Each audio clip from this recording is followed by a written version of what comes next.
എന്നാൽ പലപ്പോഴും നാം നമ്മുടെ തെറ്റുകള് കുറവുകള് മനസ്സിലാക്കാതെയാണ് പ്രാർത്ഥിക്കുവാനിരിക്കുക. അവിടെയാണ് തെറ്റ് കുറവ് മനസ്സിലാക്കുന്നവനാണ് ക്ഷമ ചോദിക്കുന്നത്, അപേക്ഷിക്കുന്നത്. അവനാണ് മൂന്നാമതായിട്ട് നന്ദി പ്രകടിപ്പിക്കുന്നത്. ദൈവമേ, ഈ നിമിഷം വരെയും എന്നെ കാത്തു പരിപാലിച്ചതിന്, എനിക്ക് രോഗസൗഖ്യം നൽകിയതിന്, എന്റെ ജീവിതത്തിലേക്ക് ആവശ്യമായ കാര്യങ്ങളൊക്കെ നീ തന്നതിനൊക്കെയും ഞാൻ നന്ദി പറയുന്നു എന്ന്. ഈ മൂന്ന് ഘട്ടം കഴിഞ്ഞിട്ടാണ് നാലാമത്തെ ഘട്ടത്തിലാണ് യാചന വരുന്നത്. പക്ഷെ നമ്മൾ ആദ്യത്തെ മൂന്ന് ഘട്ടത്തെയും മാറ്റി നിർത്തും. കാരണം സ്തുതിക്കുവാൻ നമുക്ക് സമയമില്ല. കാരണം ഞാൻ എന്റെ തന്നെ വേദനകള് ഒഴുകിയിരിക്കുകയാണ്. എന്റെ കഷ്ടപ്പാടുകളില് ഞാൻ വീണ് പോയിരിക്കുന്നു. പിന്നെ എങ്ങനെയാണ് ആരാധിക്കുവാൻ സമയം കിട്ടുക? എന്റെ തെറ്റുകള് ഏറ്റു പറഞ്ഞുകൊണ്ട് മനസ്തപിക്കുവാൻ സമയം കിട്ടുക?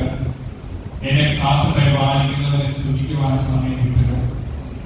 കാരണം എന്റെ ആവശ്യങ്ങളിൽ മാത്രം ഒതുങ്ങി ജീവിക്കുന്ന വ്യക്തിയാണ് ഞാൻ. അതിനപ്പുറത്തേക്ക് മറ്റൊരു ലോകമില്ല. എല്ലാം എനിക്ക് വേണം. പണ്ടുള്ളവർ പറയും തൂമ്പയുടെ സ്വഭാവമല്ല. പഴയവർക്കറിയാം എന്താണ് തൂമ്പയെന്ന്. അതുകൊണ്ട് ഒരു വശത്തേക്ക് മാത്രമേ വലിക്കുവാൻ സാധിക്കൂ. തിരിച്ചു കൊടുക്കുക. എല്ലാം ഇങ്ങോട്ട് പോയാൽ മറിച്ചതോ അങ്ങോട്ട് ഞാൻ നൽകില്ല എന്ന്. ഇതുകൊണ്ടാണ് പ്രാർത്ഥന പലപ്പോഴും നമുക്ക് വിരസതയായിട്ട് മാറുക. ഈ നിമിഷം നാം ഇവിടെ ആയിരിക്കുന്നത് നമ്മുടെ ഓരോ ആവശ്യങ്ങള് പറഞ്ഞ് പ്രാർത്ഥിക്കുവാനാണ്. അതിലേക്ക് എത്തേണ്ട വിധത്തിലാണ് നാം ഇവിടെ എത്തിയതെന്ന് ഒരു ദൃഷ്ടം ശ്രദ്ധിക്കണം.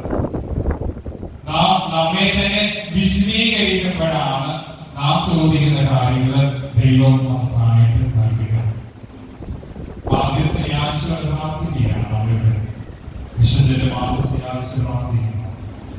വിശുദ്ധനിലൂടെ ദൈവം നമുക്ക് തരും എന്ന ഉറച്ച വിശ്വാസമാണ്. ചോദിക്കുന്നത് ലഭിക്കും എന്നാണ് പഠിച്ചത്. ആ ഒരു ഉറച്ച വിശ്വാസത്തോടു കൂടിയാണ് ഞാൻ ഇവിടെ ഇരിക്കുന്നതെന്ന് ഒന്ന് നമ്മുടെ ഉള്ളിലേക്ക് എത്തി നോക്കി ചിന്തിച്ചാൽ മതി. അവിടെ നമുക്ക് മനസ്സിലാകും ആ പലരും ചോദിക്കുന്നത്. പക്ഷെ നമ്മൾ സാധാരണ പറയുന്ന പോലെ രീതിയാണ്. കിട്ടി പോയാൽ പോയി കഴിഞ്ഞ് നോക്കുന്നു. കർത്താവിനെ തരട്ടെ. ഞാൻ നൊവേനയിൽ പങ്കെടുക്കാം. 9 നൊവേനയിലോ 10 നൊവേനയിലോ എനിക്ക് സാധിക്കുന്നപ്പോഴൊക്കെയും ഞാൻ നൊവേനയിൽ പങ്കെടുത്ത് വിശുദ്ധ കുർബാന സ്വീകരിച്ച് ഞാൻ ഒരുങ്ങിക്കൊള്ളാം. പക്ഷെ അപ്പോഴും ഉള്ളിന്റെ ഉള്ളില് വിശ്വാസം വളരെ താഴെയാണ്. പ്രാർത്ഥന വിശ്വാസത്തോടു കൂടെയുള്ളതാകുമ്പോൾ അത് സ്ഥായിയായി മാറും, സ്ഥിരതയുള്ളതായി മാറും, വിരസത ഇല്ലാത്തതായി മാറും. ഒരല്പനേരം പ്രാർത്ഥിക്കാതിരുന്നാൽ എന്റെ ശരീരം തളരുന്നുണ്ട് എങ്കിലും ഓർക്കുക, പ്രാർത്ഥന എനിക്ക് വിരസതയായി. ഞാൻ എന്തൊക്കെയോ ചെയ്ത് തീർക്കുവാൻ വേണ്ടി മാത്രം ചെയ്യുന്നതാണ്. പ്രാർത്ഥന ഒരു യുദ്ധക്കൂടിയാണ്. യുദ്ധം എന്നത് ഞാൻ എന്നോട് തന്നെ ചെയ്യുന്ന യുദ്ധമാണ്. എന്റെ പോരായ്മകൾക്കെതിരായിട്ട്, എന്റെ തെറ്റുകൾക്കെതിരായിട്ട്. കാരണം അവയാണ് എന്നെ ദൈവമായ കർത്താവിലേക്ക് അടുപ്പിക്കാത്തത്. ആത്മീയമായ കർത്താവിലേക്ക് അടുപ്പിക്കാത്തതെന്തോ അതിനെതിരെയായിട്ട് ഞാൻ ജീവൻ ഉള്ളിടത്തോളം കാലം